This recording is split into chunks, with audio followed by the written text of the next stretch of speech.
We really need China to be working with us, or at least not to be working at cross purposes with us, if all of us are going to be able to manage these huge global issues of enormous consequence.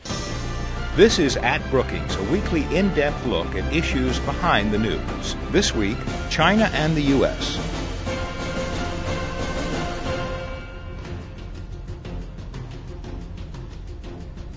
The U.S. and China stand shoulder to shoulder as two of the world's most influential countries.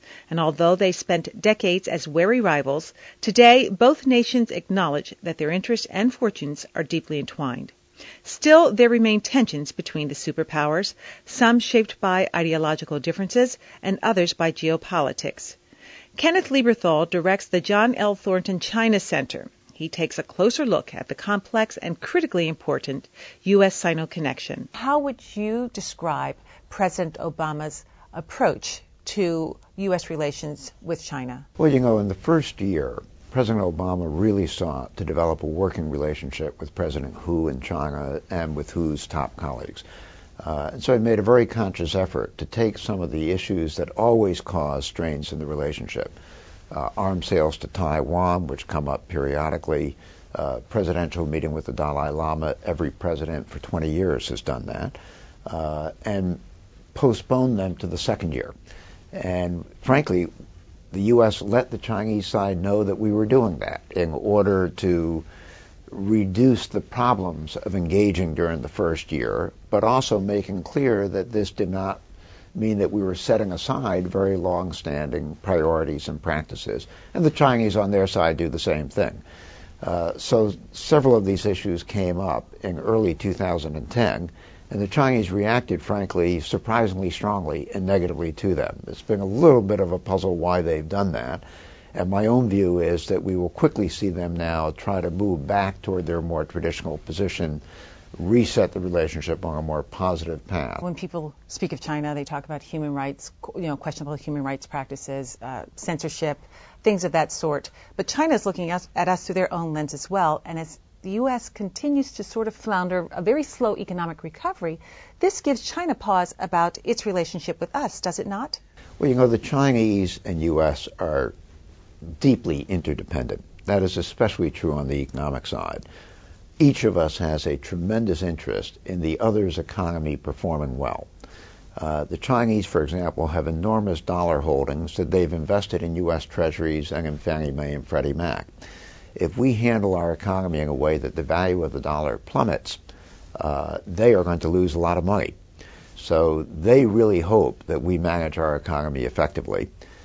They also really worry that if our economy flounders for long, that protectionist sentiments in the U.S. will grow irresistible, especially with a November election and a Democratic Party president.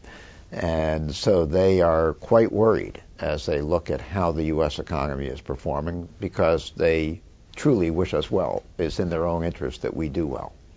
Now, China, it seems, has taken a great number of steps to keep pace with the demands of the global community. And one of them is energy conservation and environmental issues, climate change. They came to the table in Copenhagen, I think, ready to play. Actually, the Chinese have adopted very far-reaching programs to develop clean energy technology and to apply that technology. Also to improve energy efficiency, develop clean transportation, and so forth. They're doing that in part for energy security reasons. They now import about half of all of their oil, and that proportion is going up very rapidly. They're doing it in part also because they want to be leading providers of new clean technology, which they see as the wave of the future in the international economy. So it's in part for competitive reasons. And thirdly, it's in part because they themselves are quite vulnerable to the ravages of climate change, and they're acutely aware of that. Now, having said that, they seek to do those things primarily unilaterally through national government programs. They are extremely reluctant to take on multilateral obligations to do these things and to be checked up on by the international community. So they say essentially, we're being very forward-looking in this. We're putting real resources behind it. But this is of our own volition. We didn't create the problem. The advanced industrial countries created the problem. Therefore, it's not our responsibility to attack this problem, but it is our policy to do so. Ken, what's China's position on Iran's nuclear buildup? China has agreed, somewhat reluctantly, to pass UN resolutions to impose sanctions on Iran. There's now a new resolution being developed, being negotiated among the key players on the Security Council, led by the United States, that would impose far harsher sanctions on Iran and target those sanctions especially to the key players in Iran, trying to hurt them in particular.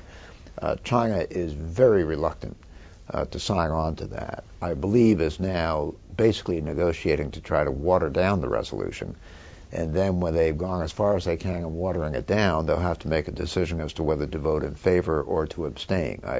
I'm quite confident they won't actually cast their veto on it. This will largely be shaped, I think, or at least significantly shaped by where Russia comes down.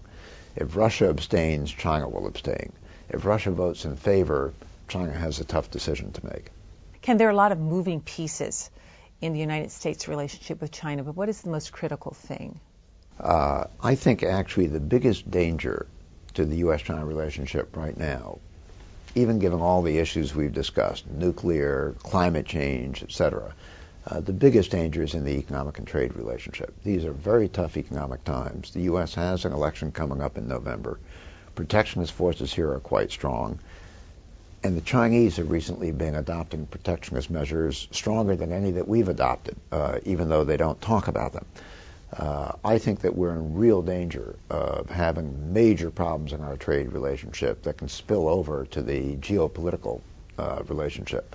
So I think both sides need to focus on that like a laser beam. Ken, thank you so much for your time today. My pleasure. Good to talk to you. And thank you. I'm Gigi Hinton. We'll see you again next week. At Brookings is produced by the Brookings Institution. To learn more about the issues discussed on At Brookings, visit our website at brookings.edu.